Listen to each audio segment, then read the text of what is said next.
Spannende an der Bibel ist, dass sie uns Menschen nicht schwarz-weiß porträtieren, sondern in Farbtönen sowohl unsere Stärken als auch unsere Schwächen. Die Bibel schildert uns Menschen also realistisch. Man könnte auch sagen, ambivalent, beide Seiten. So ist es auch beim König Saul. Das Gute, was er gemacht hat, steht hier in diesem Abschnitt, in dieser Geschichte. Saul hatte die Totenbeschwörer und Wahrsager aus dem Land vertrieben. Jetzt fragen wir uns vielleicht, wieso? Wieso ist das so?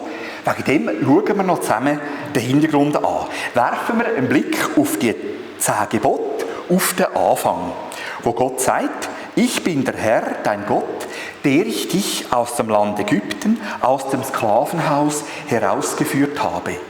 Du sollst keine anderen Götter haben neben mir. Also wir sehen hier, das eine ist der erste Satz vor den 10 Geboten. Ich kann sagen, der Prolog, das ist wie, wo Gott sich selber vorstellt. Er ist der Gott von der Befreiung. Und nach dem ersten Gebot, wir sollen keine anderen Götter neben ihm haben. Gott will uns gar nichts wegnehmen, sondern er will uns Freiheit und ein gutes Leben ermöglichen. Dann sagt Gott weiter im 3. Buch Mose 19, durch Gott sagen, ihr sollt euch nicht zu den Totengeistern und zu den Wahrsagern wenden. Ihr sollt sie nicht aufsuchen, euch an ihnen unrein zu machen. Ich bin der Herr, euer Gott. Es gibt noch 4 weitere Stellen im Alten Testament, wo das belegen, mit anderen Worten ausdrücken. In diesen Bereich der Totengeister gehören auch Wahrsagerei und Zauberei. Die Ziele stehen zwar im Alten Testament, gelten aber heute immer noch. Im Neuen Testament, in der Apostelgeschichte, lesen wir, wie Menschen, die zum Glauben an Jesus Christus gefunden haben, sich von wertvollen, aber okkulten Gegenständen getrennt haben. Auch wir müssen uns von okkulten Gegenständen trennen, wenn wir Jesus nachfolgen wollen.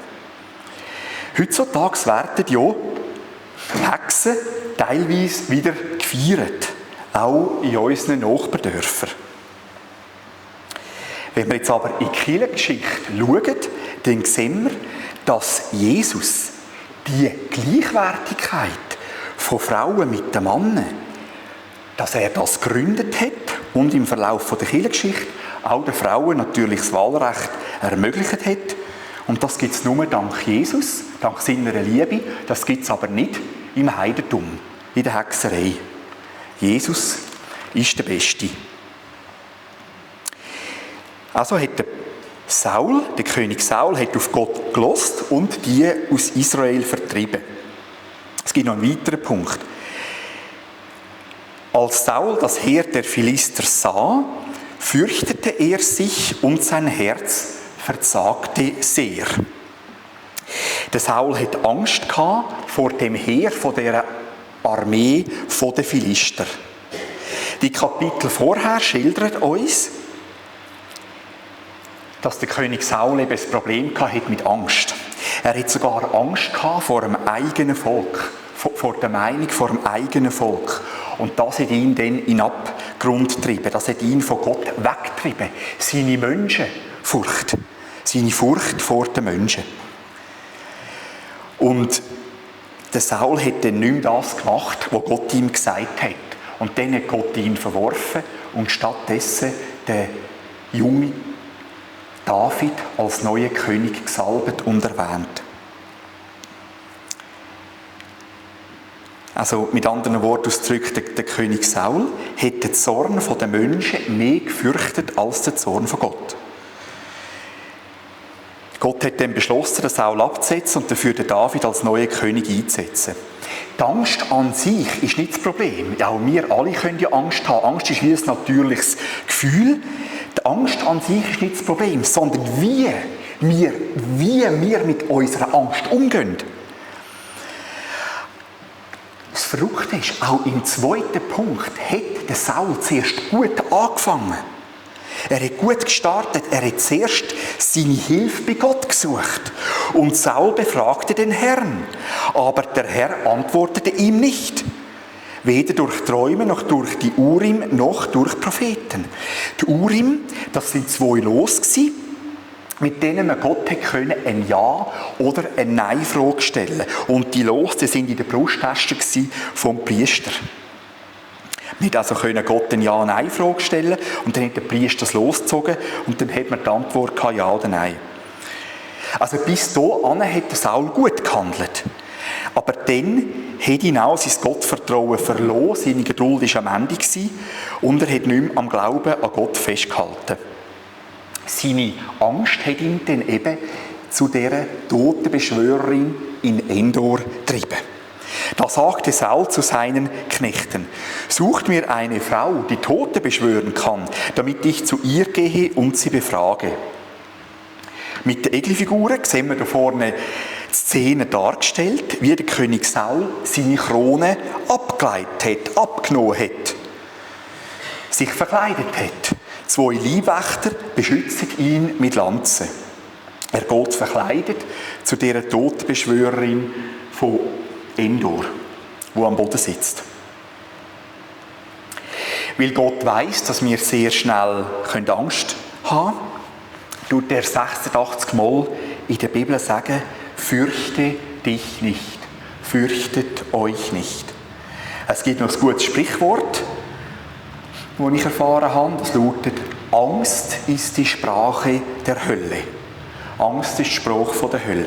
Das hilft mir, wenn ich merke, jemand will mir Angst einjagen. Jemand tut mir drohen, will mich manipulieren, will, dass ich Angst habe vor etwas. Und dann meine Reaktion so steuern, durch meine Angst.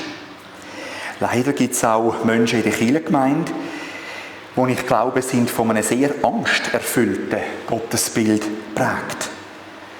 Natürlich gibt es auch eine gesunde Gottesfurcht, die aber mit Freude zu tun hat. Im Psalm 16 heisst es: Vor dir, Gott, ist Freude die Fülle. Also wenn wir uns mit Gott beschäftigen, kommt die Freude von Gott auch auf uns. Natürlich kann das auch ein längerer Prozess sein, aber grundsätzlich schenkt Gott uns auch seine Freude. Jesus nimmt uns auch unsere Ängste weg, wenn wir mit ihm in Beziehung leben. Wir dürfen täglich mit ihm reden, ihm alle unsere Gefühle auch anvertrauen. Der Saul ist zu dieser Totenbeschwörerin in Endor gegangen, um mit dem verstorbenen Prophet Samuel eine Lösung zu überlegen für sein Problem mit der Armee der Philister. Was auffällt, der Samuel verweist in seiner Antwort 7-mal auf Gott, den Herr. Weil 7 ist ja, kann man sagen, die Lieblingszahl von Gott. Ich habe das einmal farblich dargestellt. Und ich weiss, vielleicht kann man es von den Emporen oben nicht lesen, aber es geht mir darum, dass man einfach sieht, 7-mal ist hier blau, mit blau, Gott markiert. Also ich habe die Antwort von Samuel an Saul habe ich mit eigenen Worten zusammengefasst, ein bisschen gekürzt und 7-mal kommt Gott vor. Also es bedeutet, dass Gott redet und dass er wirklich das Königtum vom Saul wegnehmen und dem David geben. Erstens, Gott ist von Saul gewichen und sein Feind geworden. Zweitens, Gott hat das gemacht, was er durch den Prophet Samuel schon vorausgesagt hat. Drittens, Gott wird das Königtum vom Saul wegnehmen und dafür dem David geben. Viertens, das alles ist passiert, weil der Saul nicht auf Gott gehört hat. Fünftens, Gott hat das gemacht, weil der Saul die Amalekiter nicht bestraft hat, weil er eben Angst hatte vor dem eigenen Volk. Menschenfurcht. Sechstens, Gott wird den Philister den Sieg und dem Saul und dem Israel die Niederlage geben im morgigen Kampf. Der Saul wird mit seinen Söhnen am anderen Tag sterben und mit dem Samuel im Totenreich sein. Damit ist die ganze Familie, die ganze Linie vom Saul ausgelöscht. Das ist wie wenn wir an einem einzigen Tag unsere erste, zweite und dritte Säule würden, verlieren, alle unsere Aktien, alle unsere Anlagen, einfach alle unsere Familien. Es wäre einfach alles von uns weg. Also das Schlimmste, was passieren kann, passiert. 7. Punkt. Gott wird auch das Heer von Israel besiegen. Das ist nochmal zusammengefasst mit eigenem Wort, was der Samuel dem Saul sagt. Da fiel Saul plötzlich seiner Länge nach zur Erde und er geriet in große Furcht über die Worte Samuels. Auch war keine Kraft mehr in ihm, denn er hatte den ganzen Tag und die ganze Nacht nichts gegessen. Der Saul hat extra gefastet, damit sein Besuch bei dieser Totenbeschwörerin auch klappt und alles funktioniert. Aber dem Saul ist es am Schluss schlechter gegangen als am Anfang. Wer heilt, hat Recht, behauptet die moderne Esoterik. Das Problem dabei ist, der Teufel, Gottes Gegner, der Feind von Gott, sein Widersacher, ist der Vater der Lüge, sagt Jesus. Und er kann sich sogar als Engel vom Licht verstellen, erklärt uns die Bibel. Kurzfristig kann der Teufel auch Menschen körperlich heilen. Aber oftmals haben sie dann Albträume und psychische Probleme bis hin zu Selbstmordgedanken. Jesus ist der beste Arzt für unseren Körper, unsere Seele und unseren Geist. Er wirkt auch durch Medikamente, durch Ärzte, Spitäler und Physiotherapie. Aber das erste Mal heilt Jesus unsere Seele von unserer Gottlosigkeit, von unserer Sünde, indem er die Liebesbeziehung zu Gott Vater wieder herstellen. Wir schauen auch noch ins Neue Testament, wo Jesus auch noch etwas sagt zu dem Thema.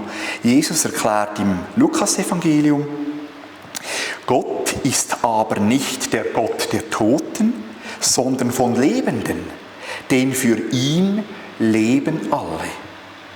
Unser Gott ist der Gott der Lebendigen. Für ihn leben alle Menschen, auch die für uns gestorben sind. Wir dürfen uns jederzeit im Gebet direkt an Gott wenden, dank Jesus. In einer brenzligen Situation, kurz vor dem Tod von Jesus, hat Jesus nochmal seinen Jünger Petrus ermutigt mit diesen Worten: Ich aber habe für dich gebetet, dass dein Glaube nicht aufhört. Jesus betet auch jetzt zu Gott Vater für uns. So steht es in einem Hebräerbrief. Jesus tut jetzt für uns beten, dass wir dranbleiben am Glauben an ihn. Und den Satz hier habe ich vorne an der Kirchenwand Lütwil anschlagen lassen. Sowohl in der katholischen als auch in der orthodoxen Tradition gibt es eben das Gebet für die Toten. Das Problem ist, vereinfacht gesagt, zusammengefasst, entweder ist Jesus Christus, unser Heiland, der uns von unseren Sünden errettet hat und wir kommen nur wegen Jesus in den Himmel, oder wir kommen in den Himmel, weil jemand für uns betet. Vor 500 Jahren haben die Reformatoren Martin Luther, Ulrich Zwingli, Johannes Calvin und die anderen wieder in der Bibel gelesen und erkannt.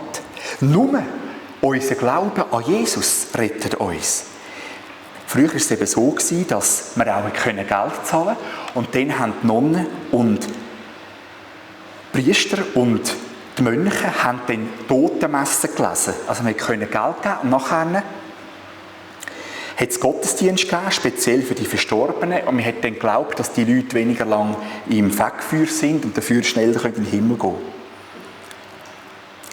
Die Reformatoren haben auch in Zürich in den reformierten Gebieten Klöster abgeschafft. Haben den jungen Nonnen und den jungen Mönchen gesagt: «Tünt doch heiraten, tünt eine Familie gründen, tünt nicht mehr beten für die Verstorbenen.» Natürlich ist es psychologisch verständlich, wenn wir den Wunsch haben, für Verstorbene zu beten. Wir wollen doch etwas machen. Wenn wir nicht ganz sicher sind, ob unsere liebsten Menschen während ihrer Lebzeit auch Jesus als persönlichen Herr und Heiland angenommen haben. Aber das Beste, was wir machen können, ist, unsere Beziehung zu Jesus liebevoll und leidenschaftlich zu leben. Das ist das Beste, was wir machen können, sowohl für Jesus, für unsere Mitmenschen, als auch für uns selber. Jesus verspricht uns, Gott ist aber nicht der Gott von Toten, sondern von Lebenden, denn für ihn leben alle. Ich habe für dich gebetet, dass dein Glaube nicht aufhört. Amen.